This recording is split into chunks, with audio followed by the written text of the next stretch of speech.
So let's now get into the fourth part, which is called the residue theory. And this is a very, very important and possibly the most important result in the whole complex analysis. Okay. So to do residue theory, we first need to investigate into series expansion.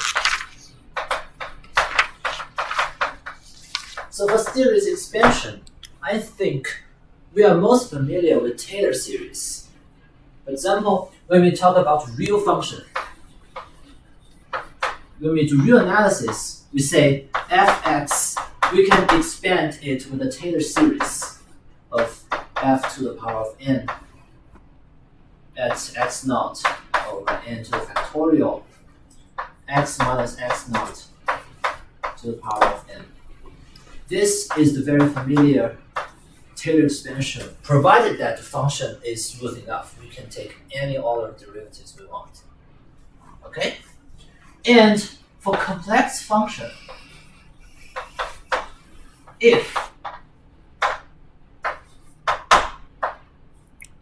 like fz is analytic in a neighbor of the neighborhood of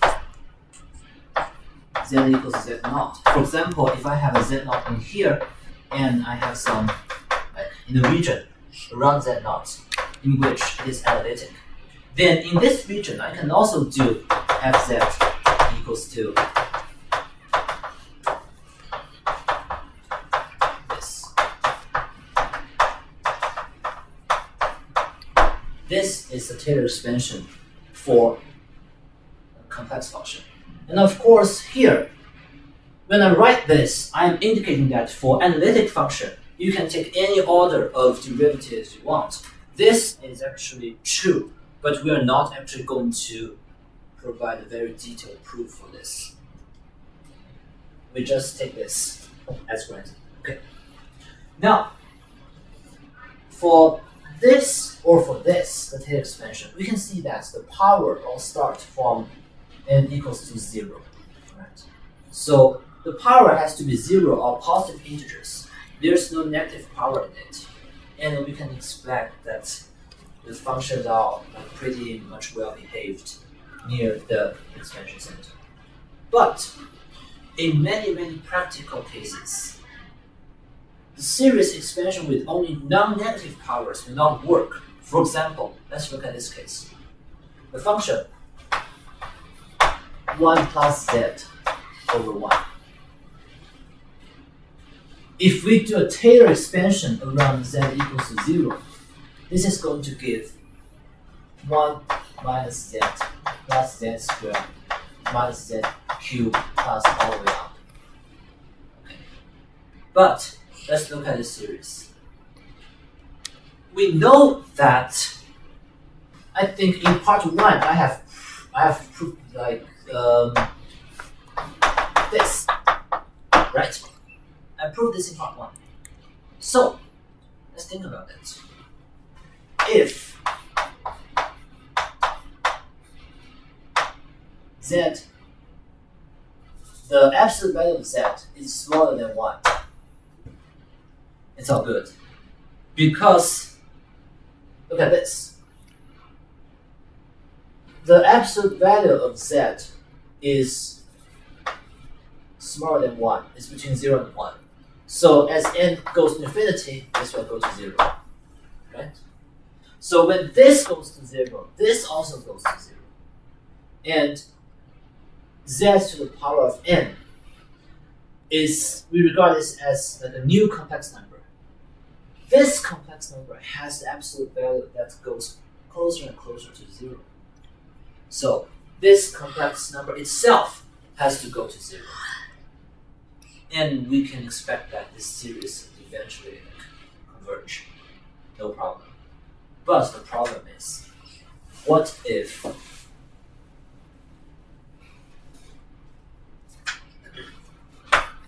z absolute value is greater than 1? then with the same argument, the absolute value of all the terms is going to explode. It's going to explode to infinity. So we don't expect this series to converge. So we have to think about another way to do the expansion. We can do it as, I'll rewrite this thing as z to the negative 1 plus z to the negative 1 plus 1. That equals to z to the negative 1 times 1 plus z to the negative 1 over 1. That is z to the negative 1 times, over here, when the absolute value of z is greater than 1, the absolute value of z to the negative 1 is just the absolute value of 1 over z. This is just 1 over absolute value of z. I have proved this property in part 1. So this should be smaller than 1, should be between 0 and 1. And we can use this result. This is just 1 minus z to the negative 1 plus z to the negative 1 to the power of 2 minus z to the negative 1 to the power of 3 plus all the way up. This is just z to the negative 1 minus z to the negative 2 plus z to the negative 3 minus z to the negative 4 plus all the way up.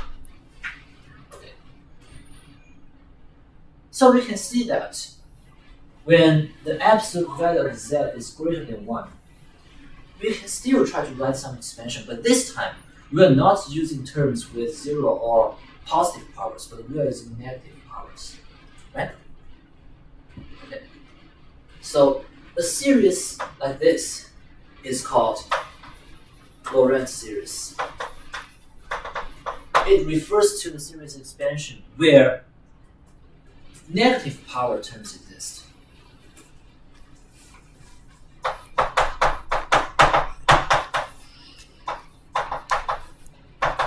More generally, we shall write the expansion like this.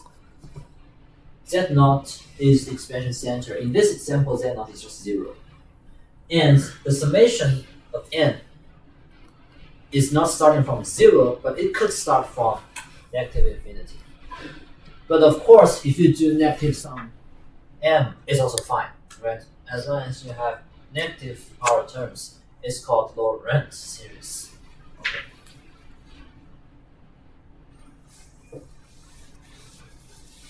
Okay. So think about the Lorentz series.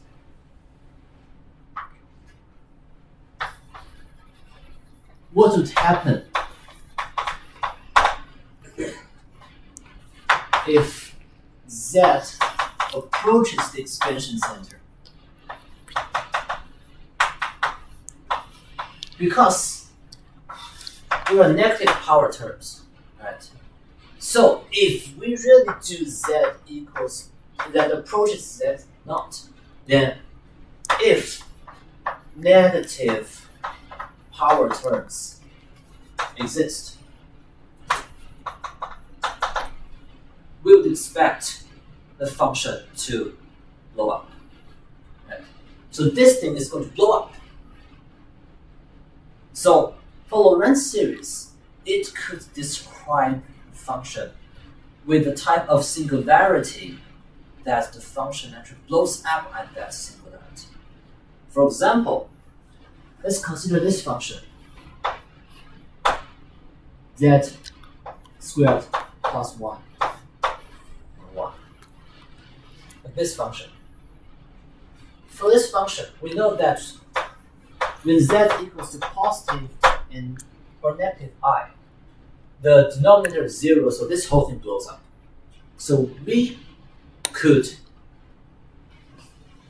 expand this thing. For example, around z equals to I or z equals to negative I. Okay. So if you really want to do it, then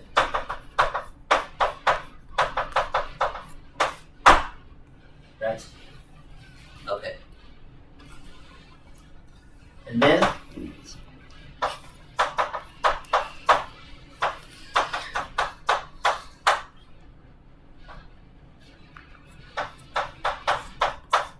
this. Suppose that we want to do the expansion around z equals to, let's say z equals to I. This one is already here.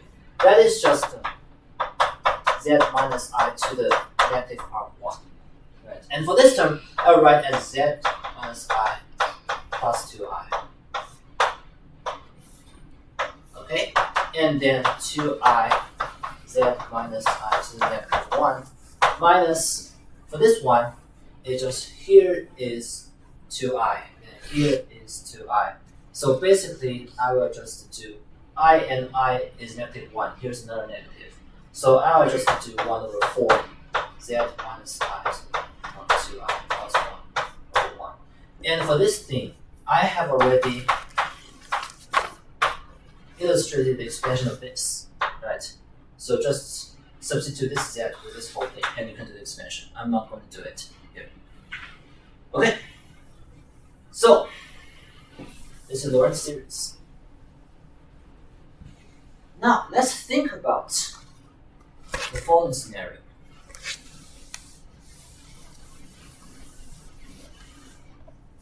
Suppose that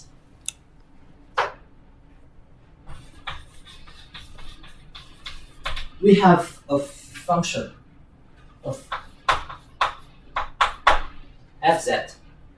Suppose that it blows up at z equals to z naught. On the other hand, it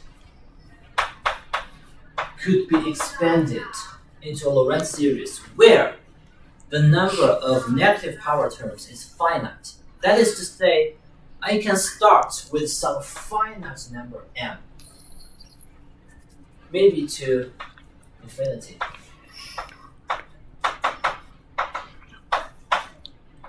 Okay, let's consider this case. Of course, not all functions can do this because sometimes this m has to be infinity.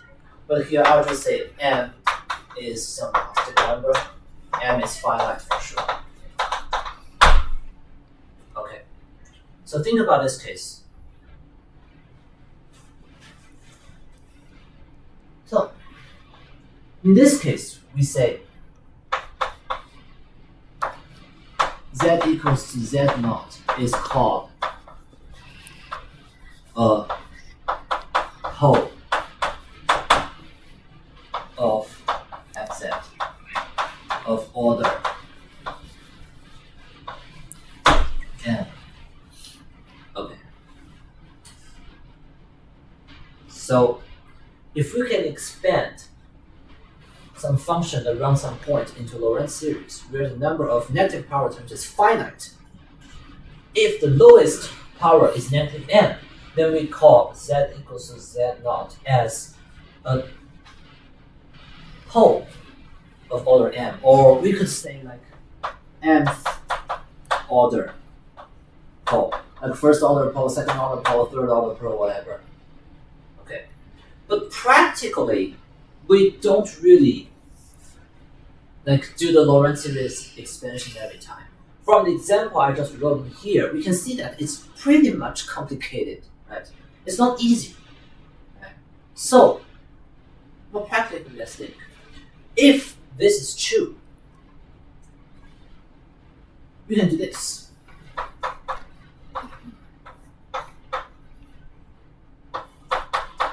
And this becomes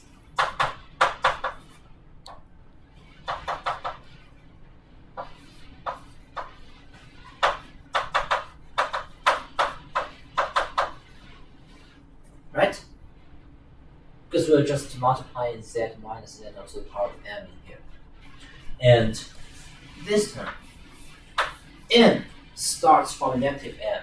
So n plus m starts from 0, right? Negative m plus n is just 0. 1, 2, 3, all the way up. And let's see. So this whole thing becomes the form of like a Taylor expansion where we only have non-negative integer power terms. And it's all good. This would be a very well-behaved analytic function throughout. So, let's see. Say this as what? Analytic function. Okay. So, in this case, an, let's say, when I write n equals to negative m, I already indicate that the negative m is the lowest power, right? So I have a requirement that a of negative m doesn't equal to 0. Otherwise, I can just start from some other terms, right? So obviously, a negative m is 0. And here, let's see. For this part, when z approaches z0, only the 0th power terms persist because all the other terms, like to the power 1, 2, 3, would all vanish as z approaches z0. So the limit equals to, it is just the n equals to negative m term, it's the first term. So the limit is just h of negative m times this one, z to the minus z0 to the power of 0. Right? This is just 1, right? Or I can write this more explicitly, that's a to the negative m plus a to the negative m plus 1, z minus z0 to 1, plus a to the negative m plus 2, z minus z0 plus 2, all the way up. When z approaches z0, obviously all these terms vanish and we will have this term. Okay, I have mentioned that this term isn't 0. And obviously this term doesn't blow up, right? So practically, our job is to refine m as a positive integer such that the limit of z approaches z0, z minus z0 to the power of m times fz. This thing, it first of all does not blow up, and then it doesn't equal to 0. As long as we can find this m, and when we confirm that this limiting function is analytic, we can safely say that z0 is an mth order pole. For example, consider this function again. We know that it's z minus I, z plus I, right? Okay. And we can say limit of z minus I, I'll just call this fz, times fz, at z approaches I, is just the limit of z approaches I, and this z minus I, this z minus I cancels. We have z plus I, and 1's on the top. That gives me z is I, so 1 over 2i, right? Okay, so in this case, obviously, so z equals to I, this is a first order pole, because this is z minus I to the power of 1, right? Okay. Similarly, limit of z goes to negative I, z minus negative I, or I could say z plus I times fz is negative 2i, 1 over 2i. Right? Okay, so in this case, again, z equals to negative I is also a first order pole for the same reason. Okay, now this is just a very simple example. Think about a more general case. Let's say n is a given positive integer. Say fz equals to z to the power of n plus 1. On top is 1. What about this function? That is not going to be so easy, right? if you want it to blow up, then obviously we want z to the n plus 1 equals to 0, right? That is just z to the n equal to negative 1. And to really find that root, obviously with the method that I have mentioned in part 2, we write this as e to the I pi, but not just e to the I pi equals negative 1, we also plus some 2k pi, right? Where k could be any integer. And in this case, z could be e to the I pi plus 2k pi divided by n, right? And we write this as wk. K could be any integer. And in this case, we have previously mentioned that k has a period of n. So we just take like k equals to 0, 1, 2, all the way to n minus 1. Right? Okay. So in this case, let's see. I have w naught, w1, all the way to wk.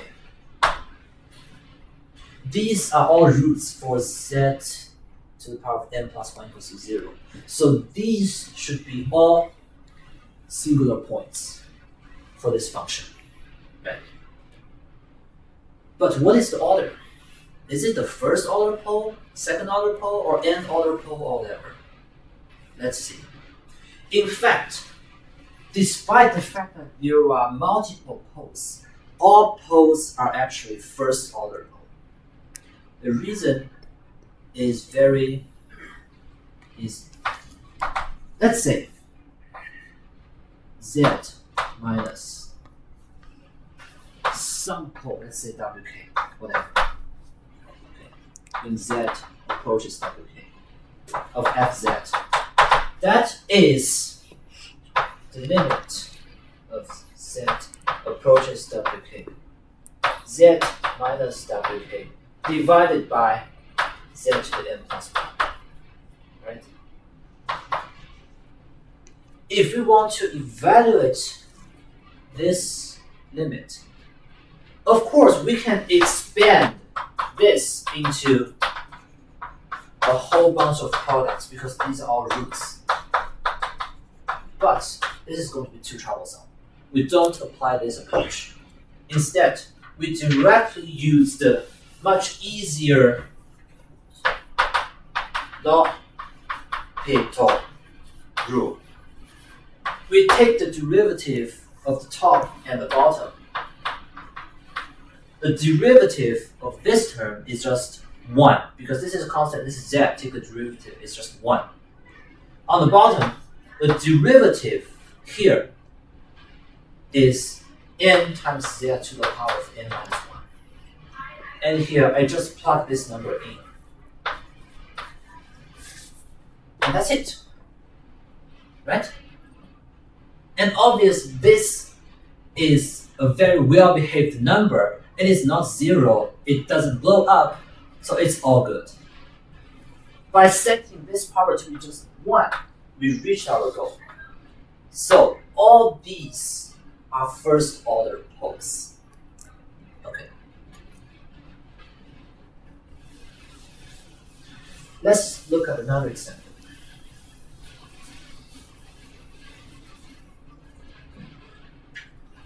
Z squared plus 1 to the power of n. Okay. So first of all, we want to find the singular points. To find singular points, we want z2 plus 1 to the power of n to be 0. That is just z2 plus 1 to be 0. Obviously, the roots are positive and negative I. So for this function, there are only 2 poles. One is I, one is negative I. But the problem is, what is the order of the pole? The order of the pole, let's see. This time, we recognize that fz is actually z plus I, z minus I to the power of n. And we can expand in this way, right?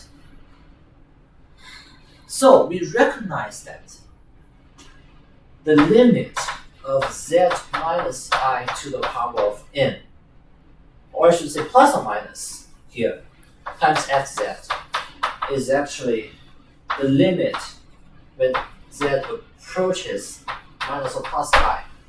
This limit is just going to be, this factor cancels with one of them. The other one preserves. So we have z minus or plus I to the power of n, and 1 is on top. This is, plug this in, minus or plus 2I to the power of n, 1 is on top, right? Does it make sense? Okay. So, this is a number, it's not 0, it doesn't blow up. So we have reached our goal. But this time, the power here is n, right? The power here is n. So these two is not first order pole anymore, but rather according to the definition of poles and according to how we find the poles, we have to raise the power all the way up to n to ensure that this limiting function, the desired limit, isn't 0 and doesn't blow up. So these are nth order poles. In other words, I'm talking about m equals to n. Okay. Now, after we have discussed the poles and the order of the poles, let's really put all these into the context of doing the integral. For residue theorem, we only talk about the integral of a complex function that is analytic except for some poles. Example, like this is a big region, or maybe I'll just say this is a big loop. Okay, and inside it, here's a pole, here's a pole, here's a pole. Okay, right. So, all right, I think we should start slow. We should start with the case of only one pole. Let's see. And fz is analytic inside this L, except at this pole. Okay. Of course, there are other types of singular points, but for residue theorem to hold, the singular points all have to be poles. Other types of singular points are not allowed. Okay, so this is pole, and we know that we can expand the function into some Lorentz series. Okay.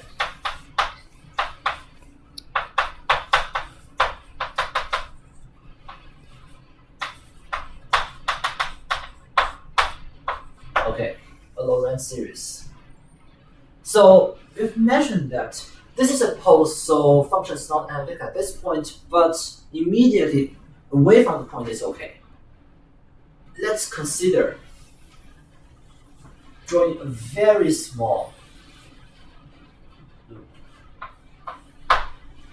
in here. The loop ensures that this expansion is valid, and we say the function is analytic between the small loop and the big loop. So from the property of integral of analytic complex function, we immediately conclude that this integral has to be equal to the integral along the small loop, right? Small loop of f z d z. Okay. Actually, I can just set this small loop in the same way as before. just set it to a circle around this Z1. So this is a circle. And we have already done this integral, right? This equals to 0 if n isn't -1, but equals to 2 pi I if n equals to -1. This is what we've done before. So here, I will just regard this as some series expansion, and here an is here, and then I'm just doing this integral, right?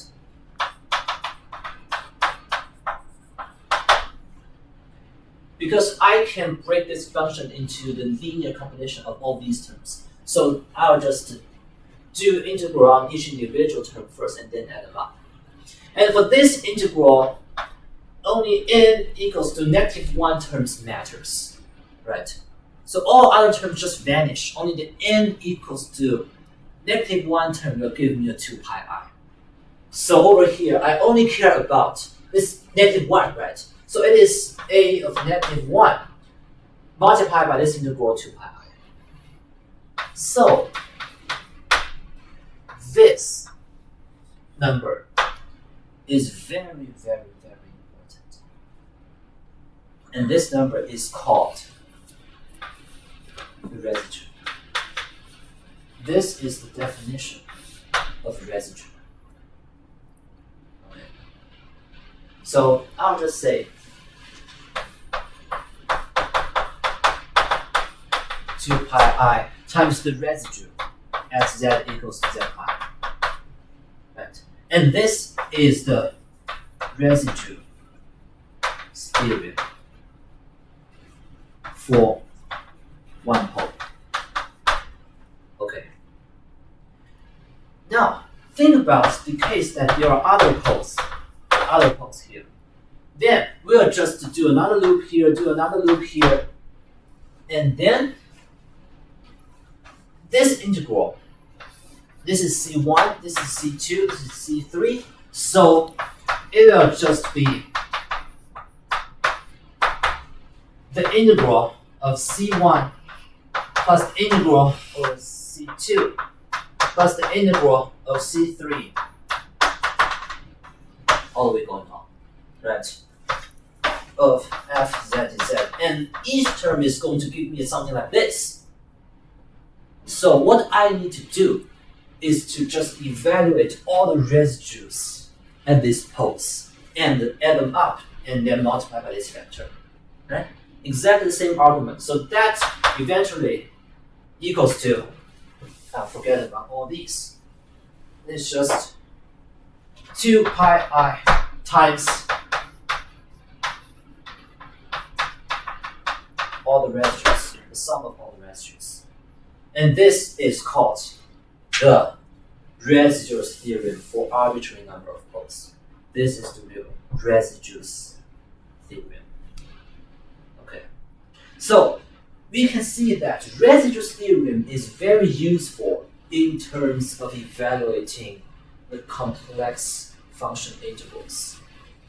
So our job is to simply find out all the residues. And again, if we really do Lorentz series expansion, it is going to give us very big trouble and it's going to cost a lot of time. So the practical way of finding the residue is not to conduct a Lorentz series expansion and then find this A-1 term, but rather we study the limiting function again. I think I'll remove all this part. We have the function as this, so we can write the limiting function z minus z naught to the power of n fz equals to, I think I'll write it more explicitly as a negative m plus a 1 minus m z minus z naught plus a 2 minus m z minus z naught to the square plus plus the term that I care about is a minus 1. And the corresponding power on z minus z naught is m minus 1. Okay. plus I don't care about other terms. Okay. Now to find this term, let's see. If I take the derivative of this thing, what am I going to get? The a negative m term vanishes, right? This is a1 minus m plus 2 minus m z minus z naught to the power of 1 plus, and here it's m minus 1, a minus 1 z to the z naught of m minus 2, right? This is the result of taking first order derivative. What if I take a second order derivative? Then this term vanishes because I'm just taking another derivative of this term, right? And this z minus z naught term becomes 1. And for this term, I'm going to get m minus 1, m minus 2, a negative 1 of z minus z naught to the power of n minus 3. I can keep raising the order of derivative, and then this term vanishes. We only have even higher order terms persisting.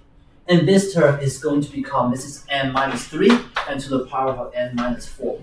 And all the way down until this term becomes the leading term, right? It starts with power of m minus 1. So I am going to take m minus 1 order derivative in here.